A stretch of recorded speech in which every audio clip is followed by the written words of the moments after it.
Buenos días de nuevo, queridos hermanos. Estamos abordando el tema de perplejidad. ¿Dudas y fe son compatibles? Ayer vimos la primera parte. Nos quedábamos en las preguntas, las dos preguntas y las dos respuestas de Dios. Continuamos. Queridos hermanos, como acabamos de ver en este capítulo, en esta primera parte del capítulo 1, asistimos pues a verdaderas luchas internas en Habacuc. Acudimos a fases hasta de desconcierto, en los que al profeta le es, pero que muy difícil, armonizar las realidades históricas del momento. Recordemos cuál era el momento donde él escribe su profecía. A él es muy difícil armonizar lo que está ocurriendo a su alrededor con sus propias convicciones espirituales acerca de Dios. Él tenía unas convicciones espirituales, como tenemos cada uno de los creyentes, de que Dios es justo, de que Dios es vindicador, tanto de lo bueno como de lo malo. Si queréis, y según algunos, aunque creo que este no es el caso, Dios es justiciero. Yo prefiero llamarle justo, extremadamente justo. Y él ahora, sabiendo que Dios era esto, le es muy difícil armonizar, como estoy diciendo, todo lo que está ocurriendo a su alrededor con la aparente pasividad de Dios. Hoy hay muchas personas que dicen, si Dios existe, ¿por qué permite esto? Y lo otro, y lo otro, y lo otro, y lo otro. Yo he sido testigo muchas veces y quiero comprender a estas madres, porque sé lo que es ser un padre y una madre, que ante la muerte de un hijo suyo, normalmente joven, porque se ha matado en la carretera, porque se ha matado a causa de la heroína, de la droga, del alcohol, etcétera, etcétera, aquella pobre madre exclama, si Dios existe, ¿por qué ha permitido esto? Pero claro, vamos a ser justos, hermanos y amigos. Dios no es el que ha matado a ese hijo. Dios no es el que le ha proporcionado la heroína o el alcohol. Ha sido él, el chico, en su plena libertad, que ha decidido tomar ese camino. Y la madre, ahora llena de sentimiento, y lo entiendo, pues hace culpable un poco a Dios. Hace un poco culpable a Dios, un poco o mucho. Si ese hijo suyo se hubiera quedado en casa, si ese hijo suyo no hubiera tomado esos derroteros, y hasta algo más diría yo, si esa madre hubiera encaminado a ese hijo por otros caminos, que también hay parte de esto, no siempre es así, pero hay veces donde el primer culpable son los mismos padres. Probablemente ese hijo ahora no estaría en la presencia del Señor, pero claro, lo primero que se nos ocurre es culpar a Dios de todo. ¿Por qué hay ahora tantos muertos, entre ellos algunos jóvenes? ¿Acaso Dios es el culpable de esto? Bueno, mirad una cosa. Hemos de saber de que Dios no se va de botellón.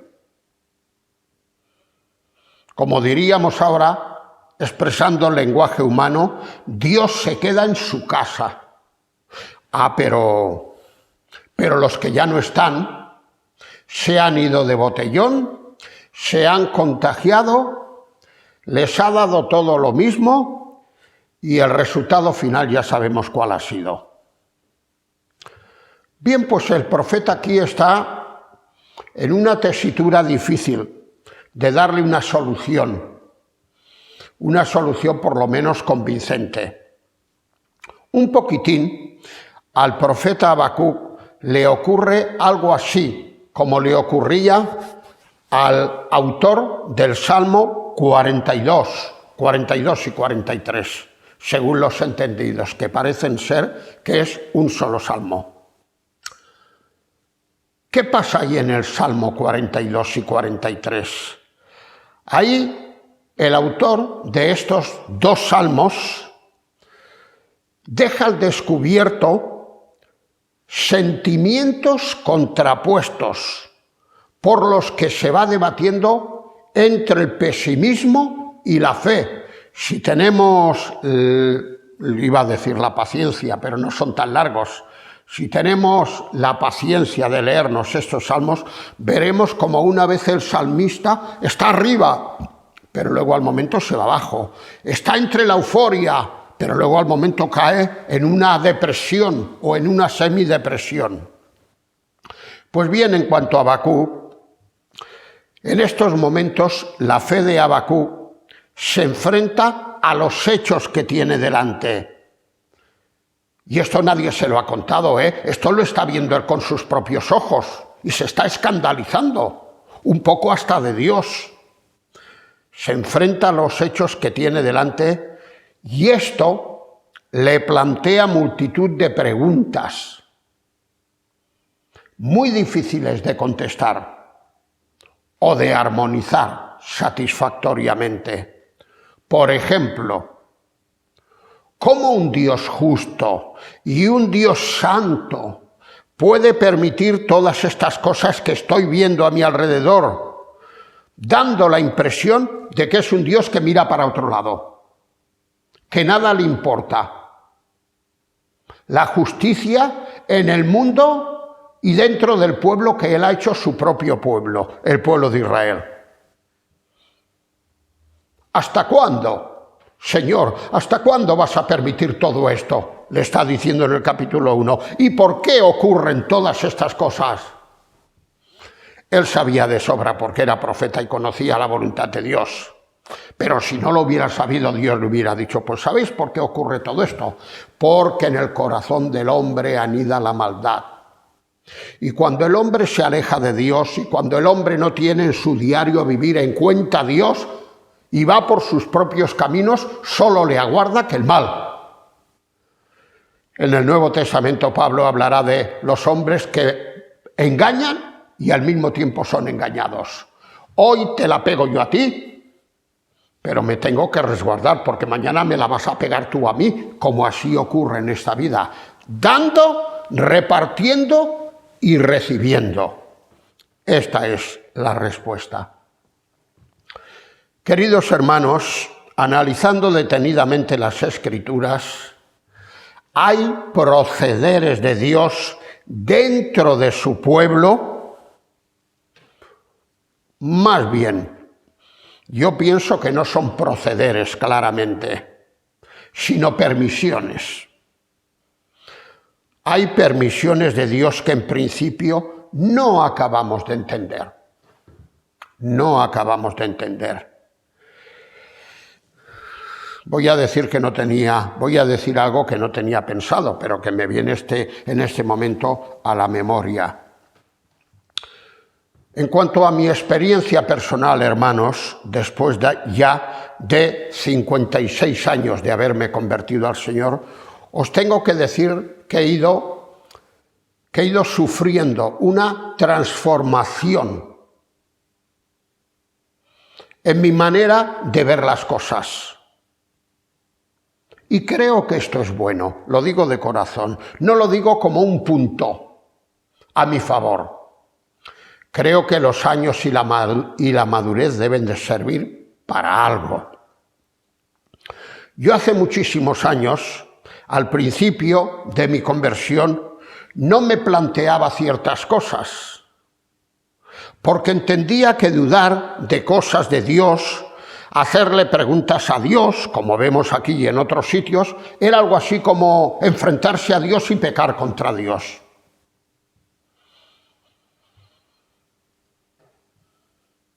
Y pasaron muchos años donde las dudas las mantenía en mi mente y en mi corazón. Ahora han ido pasando los años y he llegado a la conclusión, y es lo que intento practicar en mi vida diaria, en que a Dios hay que hacerle preguntas. Y si alguna vez, y esto lo digo con todo el respeto y reverencia, nos hemos de enfadar con Dios, entenderme, el enfado de un creyente con Dios, porque en el Nuevo Testamento vemos creyentes auténticos que se enfadaban con Jesucristo y con Dios. Pues hagámoslo, pero hagámoslo con reverencia, con respeto, con santidad, y preguntémosle a Dios. Cuando uno analiza ciertas cosas y no se quiere quedar con lo primero que te dicen, como si fueras un poco tontito, pues esto es Dios, confía en que Dios, en que aquí, en que acá, pues siempre se queda así. Pero el paso de la vida y de los años te hace replantearte muchas cosas. Y yo os tengo que decir una cosa, cuando me replanteo cosas y no acabo de ver las respuestas de parte de Dios, y aparentemente y dentro de mi mente humana pecaminosa, queda la duda de si Dios lo está haciendo bien o lo está haciendo mal, finalmente caigo de rodillas ante Dios. Si me he pasado un poco de la raya, le pido perdón y acepto su voluntad. Un poquitín como Pablo diría a los corintios, cuando me siento débil, entonces soy fuerte, pero soy fuerte con las fuerzas que tú me das. Y entonces acepto la voluntad de Dios, y entonces acepto sus procederes, aunque no los acabe de entender, sabiendo que a la postre el Señor me dará una respuesta en el cielo, porque la tiene. Ahora quedarse sin preguntar y quedarse sin replantearse ciertas cosas y todo esto, creo que no es bueno, porque entonces siempre somos creyentes infantiles. Y el creyente tiene que ir madurando como Habacuc, como Habacuc. Habacuc se hace infinidad de preguntas. Estaba diciendo que cuando analizamos detenidamente las Escrituras, hay procederes o más bien permisiones de Dios que en principio no acabamos de entender, pero las hemos de aceptar. Las hemos de aceptar esperando que en el cielo podamos comprenderlas. Pondré algunos ejemplos. Ahí tenemos a Jacobo. Jacobo era uno de los 12 apóstoles. Además era uno de los 3 más especiales. Pertenecía al círculo íntimo con el que el Señor Jesús se apartaba y les decía cosas. Y tenía un grado de intimidad que tal vez no tenía con los otros 9. Pero mira por dónde. A las primeras de cambio, creo que es el año 44 de nuestra era, no lo tengo seguro porque no lo tenía pensado decir, pero creo más o menos que es el año 44, Hechos capítulo 12, donde después de Esteban, que ha sido el primero, le toca a él. Y vemos cómo Herodes lo decapita. Lo decapita. ¿Y Dios qué hacía aquí? ¿Y Dios para dónde miraba? ¿Y Dios no podía haber evitado que él no hubiera sido hecho preso o haber cambiado luego la voluntad de este malvado rey para preservarle la vida, como sí que hizo con Pedro? Pues claro que lo podía haber hecho Dios, pero ¿por qué no lo hizo? Vamos a dejar esto en las manos del Señor. Sin embargo, ahí tenemos a un grupo de corintios. Era un grupo opositor que le había salido al apóstol San Pablo y que le hicieron su vida, su ministerio se lo hicieron casi amargado. Continuamente tiene que hacer referencias a ellos. Estos corintios, si hubieran visto a Pablo muerto, se hubieran alegrado. Qué malos que eran, qué rebeldes que eran, qué desobedientes que eran, qué enemigos de Pablo eran. Y sin embargo a Jacobo, que hacía tanta falta en la obra de Dios, ¡hala!, de un plumazo me lo llevo. Y ese grupo de corintios, Pablo tuvo que estar luchando, defendiéndose de ellos, tanto en la primera como en la segunda carta, especialmente en la segunda carta. Capítulos 10 al 12 creo que es. Pero esto se entiende, bueno, Dios siempre lo hace bien todo. Ya sabremos algún día el por qué esto. El mismo apóstol San Pablo, otro ejemplo más. Cuando él escribe su testamento espiritual, es decir, la segunda carta a Timoteo, capítulo 4, versículo 6 y versículo 7, todavía no hemos llegado al año 70 de nuestra era cristiana. Pablo era relativamente joven.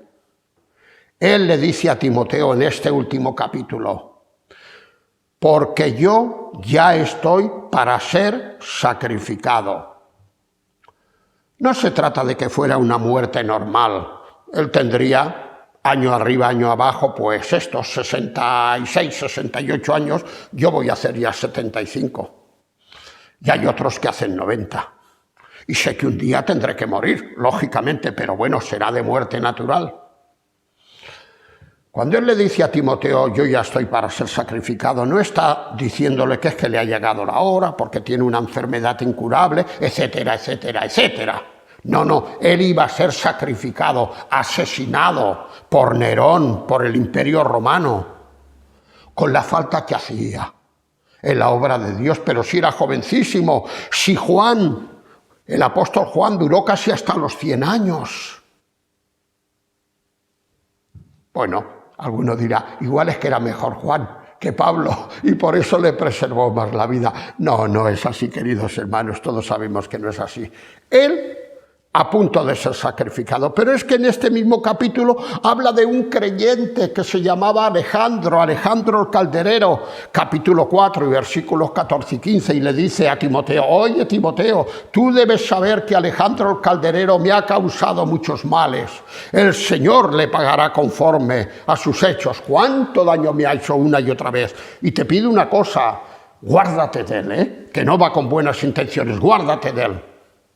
Claro, yo ahora como un creyente, un poco rebelde, y contestó, le diría a Dios: pero Señor, ¿cómo hacen las cosas tan mal hechas? Tú lo que has de hacer es preservar la vida de Pablo, porque tienes todo el poder, y al otro, llévatelo ya, hombre, llévatelo y que deje de hacer tanto daño en las iglesias.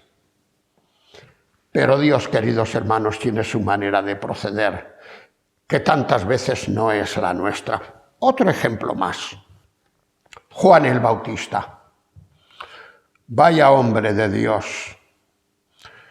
Llega a decir al Señor Jesucristo en el capítulo 11 de Mateo: entre los nacidos de mujer, ninguno como Juan. Un ejemplo, un modelo, un hombre que era un referente, una persona que con su vida estaba dando a entender el camino que había que seguir. Era un hombre austero, era un hombre que no necesitaba ropas, vestiduras de ricos, iba vestido con lo mínimo, pasaba con lo mínimo, comía de lo mínimo, se apartaba del pecado y del mal. Era un hombre valiente,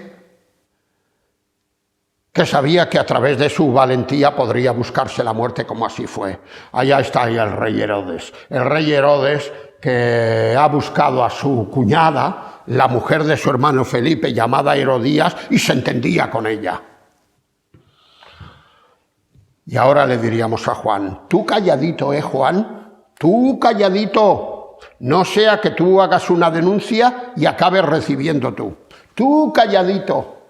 Pero Juan nos diría: no, Dios no me ha levantado para estar calladito, Dios me ha levantado para preparar el camino del Señor y para denunciar el pecado. Y Herodes tiene que saber que lo que está haciendo con su cuñada está muy mal hecho a los ojos de Dios, a los ojos de su hermano Felipe, etcétera, etcétera.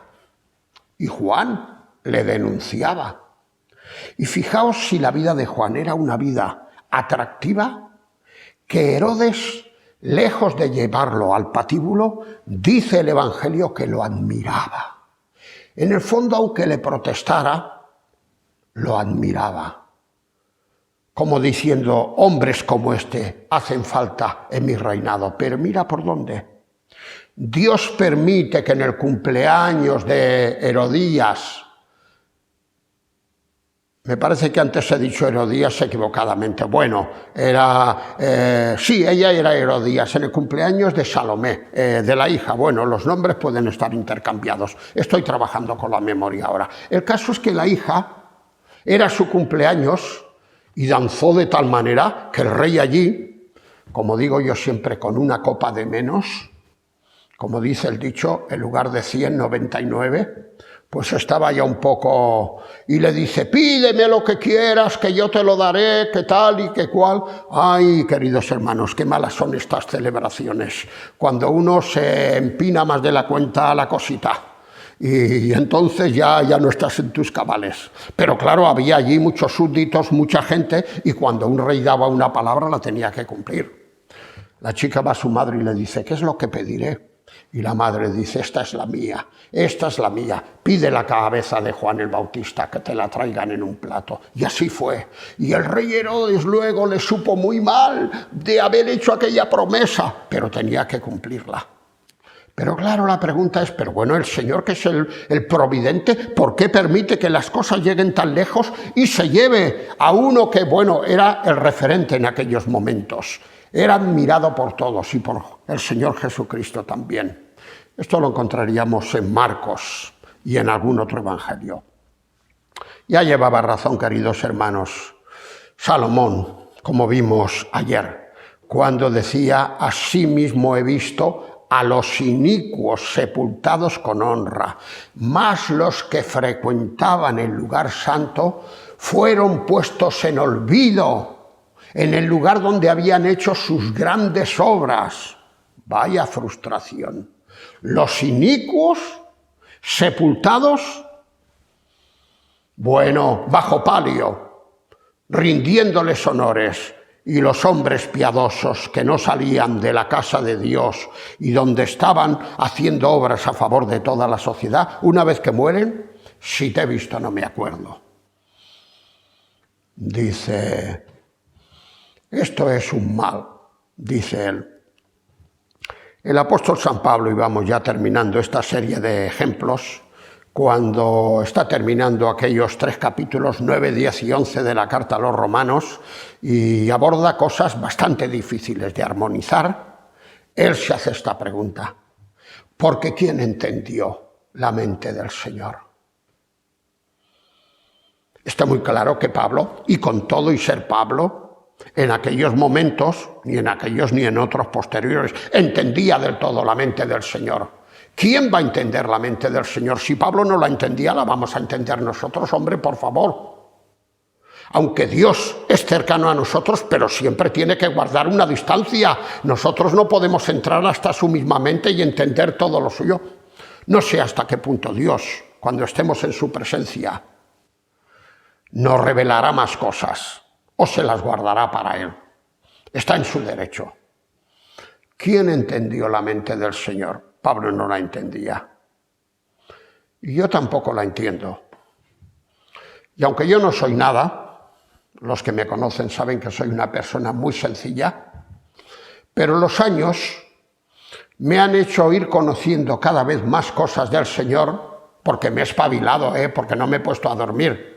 Y cuanto más sé del Señor, que todavía sé muy poco, más cuenta me doy de lo poco que sé del Señor. Y más preguntas me hago que no tienen respuesta. Si es que el hacerse preguntas, queridos hermanos, no es pecado. El pecado es la incredulidad. Incluso la duda tampoco es pecado, siempre que no la llevemos más allá de lo permitido. La incredulidad sí que es pecado, pero el hacerse preguntas no es pecado. Queridos hermanos, el sufrimiento y la justicia casi nunca se entienden. Soy bastante generoso, con el casi. Yo diría que nunca se entienden, pero bueno, prefiero poner casi nunca se entienden. Con todo, y para nuestra tranquilidad, hemos de saber que si existen tinieblas, y existen, es también porque existe la luz. Sí. Si no existiera la luz, os nacerá el sol de justicia, diría el profeta acerca del Señor Jesús. Yo soy la luz del mundo, dirá Juan 8. Si no existiera la luz, no habría tinieblas. Nos ha de quedar, queridos hermanos, el consuelo de las palabras que el Señor Jesús le dijo a Pedro. Pedro también era uno de esos apóstoles que cuando veía que el Señor iba a hacer algo que él no entendía, se rebelaba un poco, aunque lo hacía de una manera santa, y le decía, pero Señor, ¿por qué haces esto? Pero... Y el Señor le dijo, tranquilo Pedro, tranquilo, apacíguate, controla tu carácter bastante lanzado. Yo sé que lo que voy a hacer ahora tú no lo entiendes, pero lo entenderás después. Y el Señor se reserva el momento cuando vamos a entender esto. Y si no lo entendemos nunca ni en el cielo, pues hemos de confiar en que Él todo lo hace bien. Más tarde, y creo que con esto voy a terminar, este mismo apóstol Pedro escribirá a aquellos confusos creyentes a los que él escribe, sufridores creyentes. Les dirá en Primera de Pedro, capítulo 1 y versículo 21, todo esto para que vuestra fe y vuestra esperanza sean en Dios. Para que vuestra fe y vuestra esperanza sean en Dios. Como no me he apuntado la hora y no me quisiera parar, pues voy a terminar aquí. Voy a terminar aquí y habremos terminado la segunda parte acerca de nuestro tema de Habacuc. O más tarde o mañana, ya veré, entraremos en la tercera parte. Pero ahora vamos a dejarlo aquí. Querido hermano y querida hermana, si he tomado la decisión de compartir con vosotros esto, no es por lo que queráis, cada uno poner lo que queráis, es porque veo una necesidad, es porque creo que este es un momento oportuno, es porque dentro de todo lo malo que estamos viviendo podemos encontrar palabras consoladoras, pero no castillos en el aire que se caen de un soplido, cosas con fundamento, irnos a las Escrituras y ver lo que vemos en las Escrituras y recobrar ánimo y aliento y estar firmes, eso sí, siempre siendo prudentes, firmes ante lo que el Señor decida o permita sobre este mundo. Ojalá quiera Dios que recibáis aliento y estímulo a través de estas consideraciones. Son cosas muy sencillas. No son argumentos teológicos. Yo no soy teólogo. Como yo os decía, vengo de un mundo rural. Yo si algo sé o algo soy es porque me he esforzado mucho en estudiar con muy pocas posibilidades en las manos.